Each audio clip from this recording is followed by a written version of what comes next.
ndupitirizabe ya zamphasa lero ndipono tikambepo nkhani yokhudzana ndekuti ndi chisitima ichiti timachitcha kunena kuti no MV Ilala ndipotu ndi chisitima chachikulu kuno ku Malawi eti pa nyanja yathu ndipono I think chakhala chili chodalirika kwa nthawi yayitali.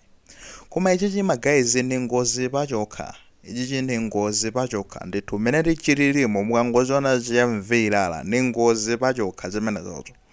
Anyways, over the weekend kunachitika ndekuti tu makamaka incident kokhudzana ndi chisitima chimenechi akuti chinanyamuka pa doko la Kaliba kumeneko ndekuti ndikunkhwatakota kumalowera ndekuti chakulikoma uko chitanyamula ndekuti anthu akatundu basi tuchayenda kuyenda ndithu mpaka na kwa ola limodzi 1 hour magayizi kena kono chinapezeka zonena kuti tuchamba kutayano tsopano akatundu ake makamaka maboti amene chimamangirira nanga simuzowa ndi chisitima chachikulu sichingachita ukafika kontunda ndekuti anthu akafika kontunda kudza amayuzaso ndekuti timaboti tinantina timapezeka kuti atitsitsa ting'ono anthu kumakwera mmenemo basi kumapita olonso kaya ma emergency zavuta ndekuti timaboti timeneto anthu amatha kugwiritsa kuntchito timeneto kuti mwina mwake athandizireko kupulumuka. Ndicho chinachitika chonoti tipaboti tidza amatimangirira ndekuti I think kani mbali kaya emakhala motani kuti tinamasuka ndekuti kugwa pamene amayika popoti noti tili safe kuduka kumagwa chamba kutaya ndekuti maboti amenewo. Anyways, nobody palibe amene anavulala palibe amene wapezeka kuti wamirapo kapena waluzapo moyo komano atazindikira zonena kuti no maboti akumasuka ndekuti chilipo zina zake anachita embenuza tu chichane chisitima kuyamba kubwerera nacho mpaka na ndekuti kubwerera ku Kaliba kuja kumene koko akakhala kaye kuti adikirire bwinobwino akonze zonse bwinobwino kena kuchita peziko zonena tuno after 3 hours akonzekeretsaso chinachonse bwinobwino ndikunyamukanso ulendo kumabwerera ndekuti kupita ku destination yawo komwe ndikulikoma.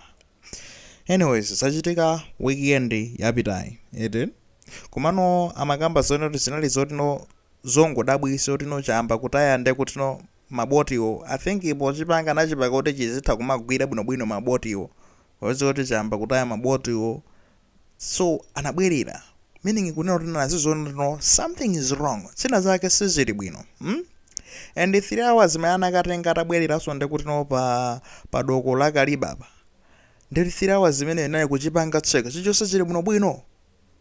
Guys, mafati ngokamba konena kuti ichichi ni ngozi pachokha. Yeah, it's just a matter of time, right?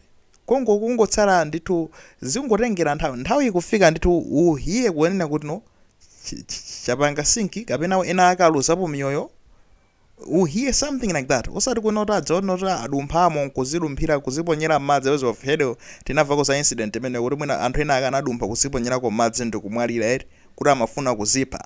Ayi komano tikukamba zonena kuti no ngozi chifukwa pamene chimayendapo pamadzi koma chinthu chiso nchakalekale kwambiri magesi chakalekale kwambiri like ineyo ndekuti ineyo ndisanabadweso ineyo time chimayamba kugwira ntchito chinayamba kugwira ntchito kale kwambiri chagwira ntchito kwa zaka ndi chapanga ndalama zonena kuti no kana khala kunena zino anthu amene ainwa kachi chimene chichi nawo chili m'manja mwawo I think kuneko nina kuti no akufuna kubwesa china za nyuwana I think anakatha kukwanisa chapanga ndalama zambiri chinthu chimene chayenda kwambiri koma chikuyenda be kumanyamula zakatundu anthu kuyenda osati masewera nthawi inonso chili pa madzi chikuyenda koma chinthu chonena kuti no ndi chinatha magezi chinagonja ichi let's just talk tizingoyankhula no frankly kumangoyankhula chilungamo ichichi chinagonja tinayamba kuchimva kalekale chimenechi. Kodi no sizingatheke kunena kuti no muchichosepo mamazipo mubweretsepo china ngati kuli kuthekera kotero chifukwa ndekuti kuti notu akachichonse chimene chitiziva iya inde kulibe china chake chodalirika ngati kulibe chodalirika ndekuti ndalama zimene chakhala chikupanga chimene chimapangira chani chifukwa ndekuti kunenena chikukanyamulidwe china chabwino chono chikhale chili mu condition yabwino miyoyo ya anthu izikhale yotetezeka. Tukamba za maboti apa amene anatani anaduka mmenemo ndikumagwa chili mkati mwa ulendo mawa zakifu zati zamva zonoti chaduka napakati nawo chamira anthu mmenemo adisiya. We don't want that. Kodi sipalibe kuthekera kunoti chingachosedwe chimenechi tikhoza kupezeka zoteta kuti tayichonse chimenechi ndikuyikapo china chake ngati kuli kuthekera tizaseva ndi kuti miyoyo ya anthu ochuluka. Ma transport watu they are means of easing our life. Njira za mayendedwe izizi ndi zonena kuti ndi njira zotithandizira kuti moyo ukhale ofewa. Momwe kuti munthu asambire kuchoka ndi kuti kumene kukotakota kukafika ndi kuti kulikoma ziatengera ndi kuti mtunda wautali mwinaso amira alephera kukafika. Ndi njira imodzi yoti yochepetsera ndi kuti maulendo amenewo ndi kukhala ndi kuti ndi zimaboti ngati zimezi, zimastima ngati zimezi. Koma what is happening? Maumona kuti zimastima zija zigwiritsidwa ntchito kuti ziseve anthu zapezeka zonena kuti zapezeka kuti zikuwononga nusu pana anthu. And tikuyankhula zetu, we're not speaking kuti not out of hate kapena zani kapena mwina mwake kumangojoka apa. We're speaking timayankhula zinthu zonena kuti zithe kuteteza miyoyo ya anthu kusogolo kuno. These are things zonena kuti zimayenera kuti zachosedwapo pamazi paja. By this time zimene ukhala zachosedwapo koma ayi ndithu chikukhala pamene paja zaka and last time papanga broadcaster kuti chikupanga ndalama zomakwana kaya matika kani mamiliyoni angati kaya matikodi 50 million kaya. Ati 50 million yomwe kumapita kaya ndi kuboma, right? 50 million every day or every trip kaya. Guys, ndalama zambiri. Imagine ngati chikuenda matrip omakwana 10 ndiye kuti chikumapanga kungolipangira boma lokha osati kuti ndikuti koma kungolipangira boma lokha, meaning ndalama zena zomwe zimapita kaya mwina ndi mwina koma ziwezi kumapita kuipangira ndi kuti ngati 50 million times 10 guys ni ndalama zambiri. Kodi every day zaka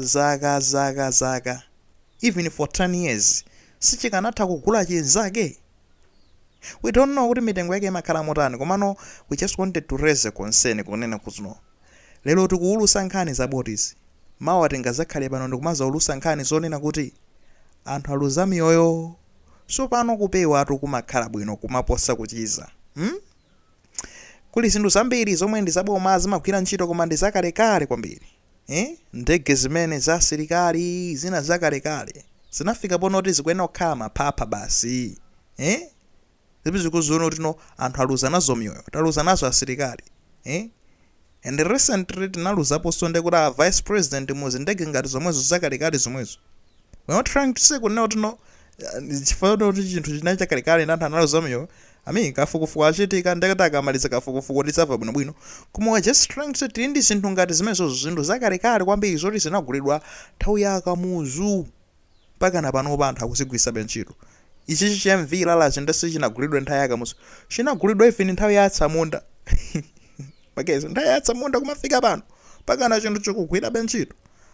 No guys, if it's possible magaya amene mmangana zokhuzana ndi mayendedwe inu a transport undunoyang'anira za transport chimene chichi kodi simungapange zili ngati zono kuti chichotsedwe pamene popo kaya we don't know papito penepene tikayankhula marumango yankhulitsa koma these are real issues nkhani zonena kuti zikambirana zimenezi miyoyo ya anthu imakhala pa chopchozo nthawi inonse imene abuka kuyendera chimene chocho akuti